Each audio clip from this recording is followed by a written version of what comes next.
Boa tarde a todos. Nós vamos fazer o trabalho sobre carregamento dos drivers de som nos três kernels principais, que são microkernel, híbrido e monolítico.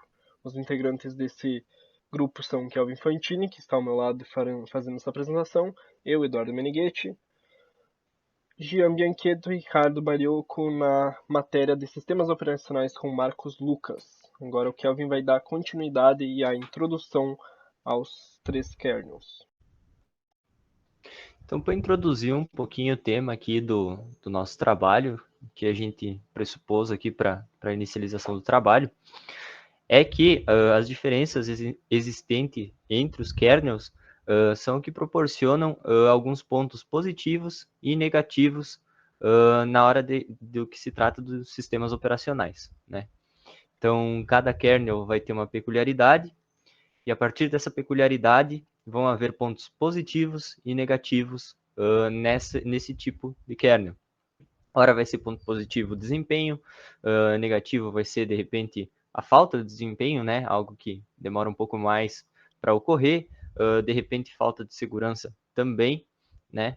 Mas enfim, cada um dos três tipos de kernel tem uma abordagem um pouquinho diferente em sua arquitetura, o que possibilita algumas características diferentes das outras nos tipos de kernel, né? Lembrando que o nosso trabalho aqui ele é apenas qualitativo, a gente não está comparando os tipos de kernel aqui, longe disso, até por isso que a gente não tem nenhum gráfico comparativo, algo do tipo. Aqui a gente só está buscando expor, né, as características de cada um aqui quando se trata do carregamento do driver de som, que é específico do nosso trabalho aqui, seria o driver de som. Então, inicialmente, a gente precisa saber o que é um driver, né? Então, o driver ele é criado pelo próprio fabricante do hardware, né? E ele faz a ligação entre o meio físico e o sistema operacional, ou seja, ele é um comunicador, entre aspas, né? Ele faz a comunicação entre o hardware, que a gente pode levar em consideração como, por exemplo, os periféricos que a gente tem na máquina, né? Fones, teclado, mouse e afins, né? E é através desse driver que é feita a comunicação com o sistema operacional. Então, o driver ele pode ser específico, né, da fabricante do hardware, né, e ele pode ser genérico, né, ou seja, o sistema operacional atribui um driver genérico para que haja o funcionamento desse driver. Kernel, né, o que é kernel?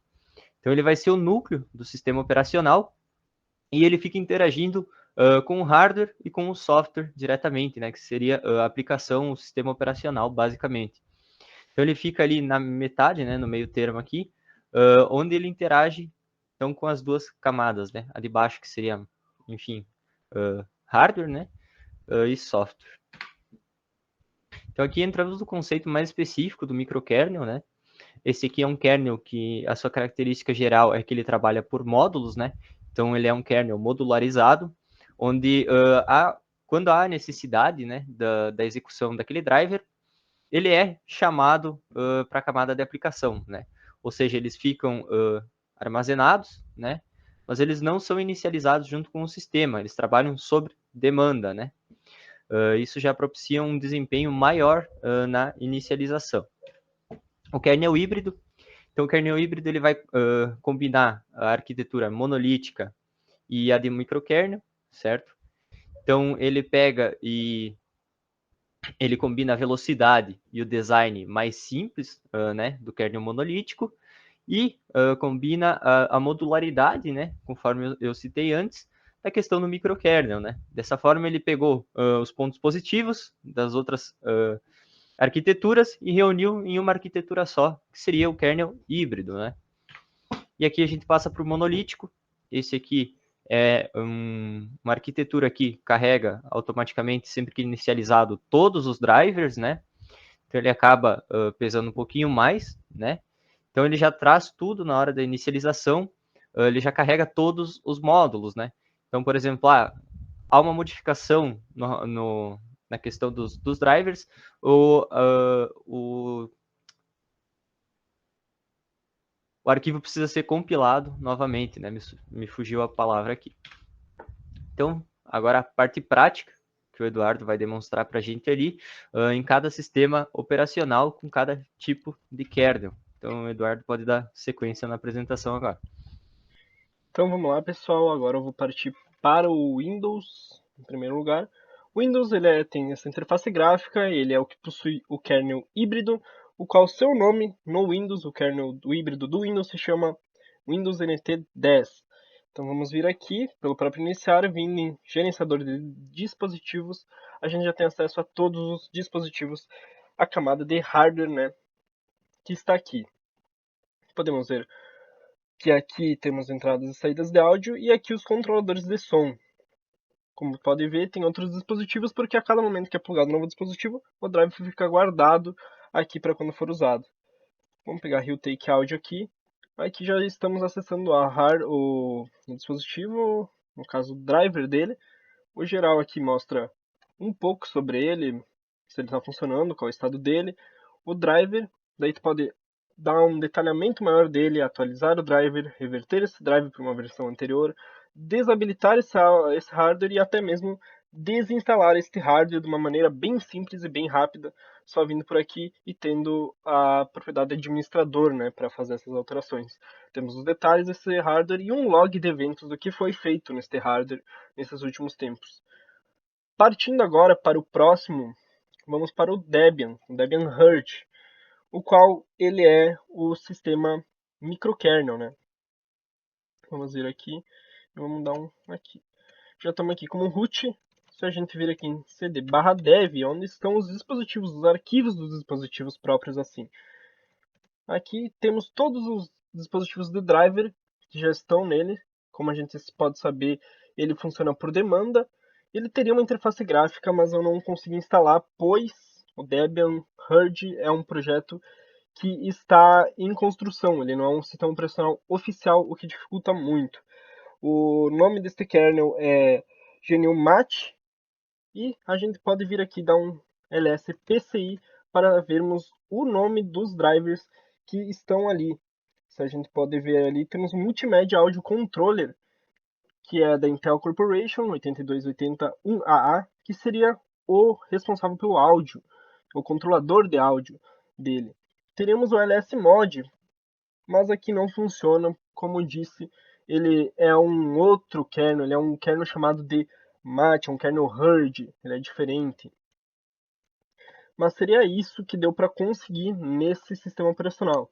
Partindo agora para o sistema operacional do tipo monolítico, o qual é o Solaris, aqui está ele, vamos lá, @Solaris.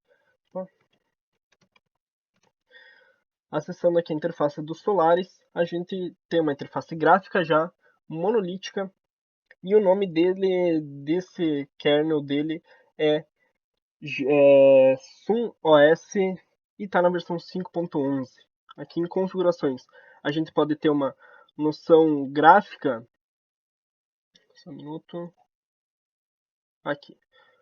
A gente pode ter uma noção gráfica do dispositivo, né, do som. A gente pode colocar aqui, aumentar. O que acontece? Mesmo rodando um vídeo, aqui não apresenta nenhuma saída e sai o som do vídeo. A gente não conseguiu descobrir o motivo por causa disso estar acontecendo, mas está aqui onde seria para aparecer o dispositivo de saída, aqui sendo na interface gráfica. No entanto, a gente, como é um Linux, a gente também pode utilizar o terminal para fazer esse teste. A gente pode vir aqui, o terminal dele se chama Xterm, e a gente pode vir aqui e acessar os dispositivos por dev, dando um ls. A gente consegue ver a placa de áudio dele aqui, subindo um pouquinho. A gente consegue ver ali áudio e áudio CTL, desculpe, que seriam as duas placas de áudio dele, os controladores de áudio dele. Os outros comandos, como lsmod, aqui não funciona, lspci aqui também não, pois por conta dele ser um Unix, ou seja, é um outro sistema operacional, ele não é Linux, ele não é baseado em Linux, então por consequência os comandos não vão funcionar. Esses comandos deveriam mostrar, sim, quais eram os que estão no PCI e quais eram os módulos carregados, e não funciona também.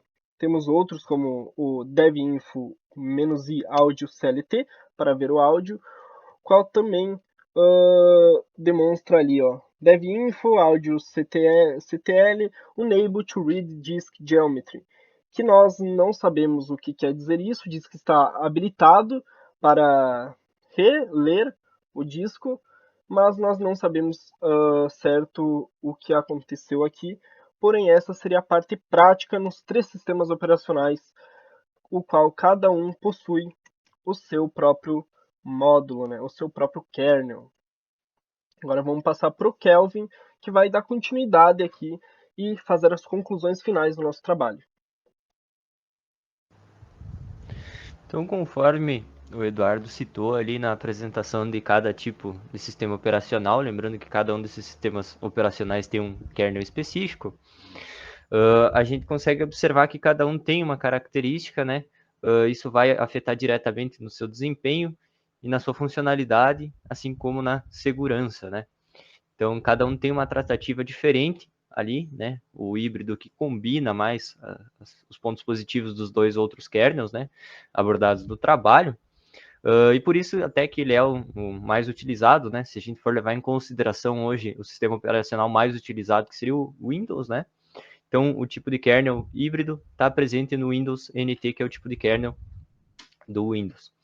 Então, basicamente, seria isso. Então, a princípio, a gente fez uma apresentação sucinta aqui para demonstrar nosso trabalho, né? Tudo que foi pesquisado, a fim dos sistemas operacionais aí e dos tipos de kernel. A gente achou uma quantidade pífia, digamos assim, de informações de alguns sistemas operacionais, conforme o Eduardo citou, uns que estão em desenvolvimento ainda, né? Então, a documentação ela acaba sendo um pouco menor, né? Mas, enfim, a gente se coloca à disposição para esclarecimento de alguma dúvida da apresentação, né? Essa troca de ideias ela é muito legal, porque a partir da visualização do vídeo pode ser que surjam algumas novas dúvidas, né? E afins, e a gente está aberto a esse tipo de debate. Então, os demais grupos que forem visualizar o vídeo aí e tiver alguma pergunta, sinta-se à vontade de vir conversar com a gente e tirar essas dúvidas. Então, a princípio é isso. Eu agradeço a atenção e deixo por aqui o vídeo, então. Muito É obrigado. isso, pessoal. Valeu.